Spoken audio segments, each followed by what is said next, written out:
Salam sejahtera Malaysia, terima kasih kerana menonton video-video dalam channel ini. Sebelum kita mula, jangan lupa untuk tekan tombol subscribe, share, like, dan komen. Let's go!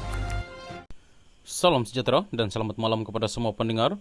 Berita seterusnya bertajuk, skandal kewangan terbesar dunia, ini senarai 11 individu terkait dana 1MDB yang dicuri.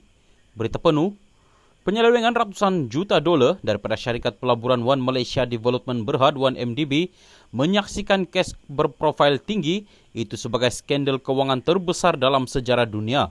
Malaysia juga sekaligus tersohor ke serata dunia tetapi dengan nama busuk hingga disebut ejen Biro Penyiasatan Persekutuan FBI dan Mahkamah Persekutuan Amerika Syarikat di New York.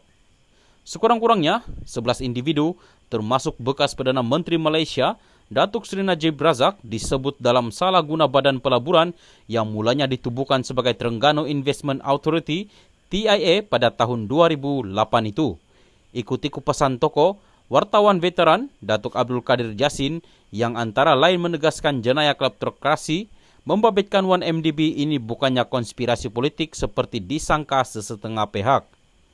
Daripada maklumat asal serta laporan media masa tempatan dan antarabangsa, tidak kurang daripada 10 orang telah didapati bersalah bersabit skandal 1MDB. Ada antara mereka sudah selesai menjalani hukuman penjara dan membayar denda.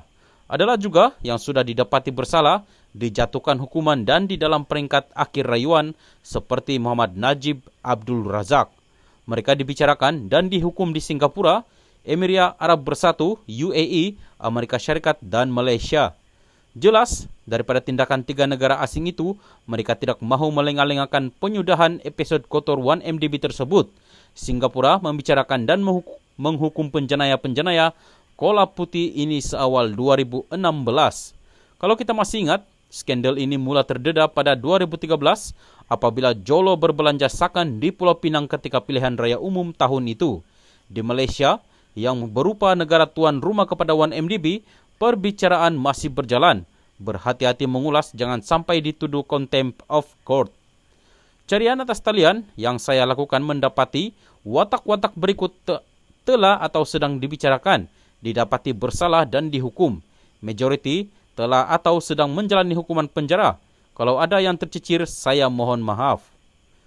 Mereka adalah nombor 1, Muhammad Najib Abdul Razak dalam rayuan di Mahkamah Persekutuan dihukum penjara 72 tahun akan jalani 12 tahun dan denda RM 210 juta ringgit.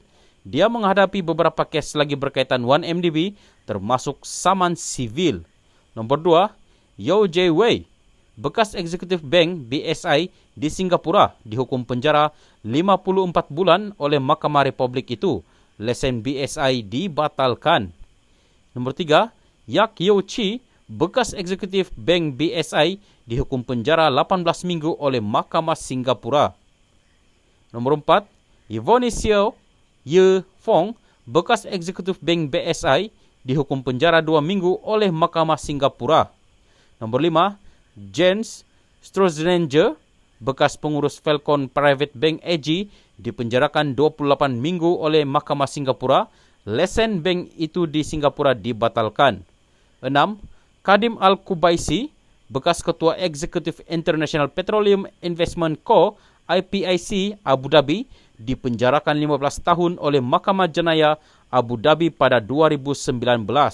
7, Muhammad Badawi Al-Hussein, warga negara Amerika Syarikat, bekas Ketua Eksekutif Abar Investment, dihukum penjara 10 tahun oleh Mahkamah Jenayah Abu Dhabi pada 2019. 8, Roger Ng Chow Hua, bekas eksekutif kanan Goldman Sachs di Malaysia didapati bersalah oleh Mahkamah Persekutuan Amerika dan berdepan kemungkinan penjara hingga 30 tahun.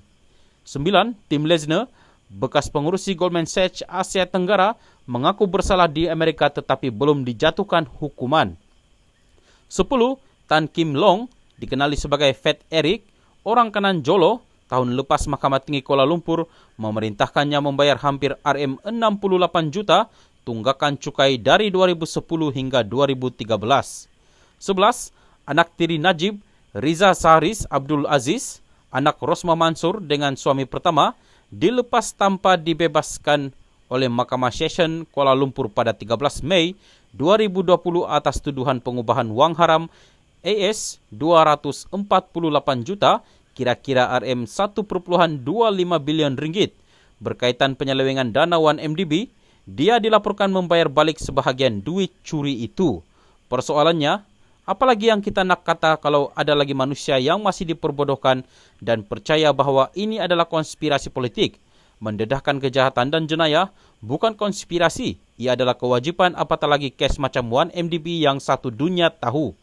Jadi mereka yang masih percaya dengan teori konspirasi ini sama ada terencat pemikiran atau tertutup mata hati akibat percaya kepada mentera, menderam, sihir, diaya, laskar cyber dan termakan dedak.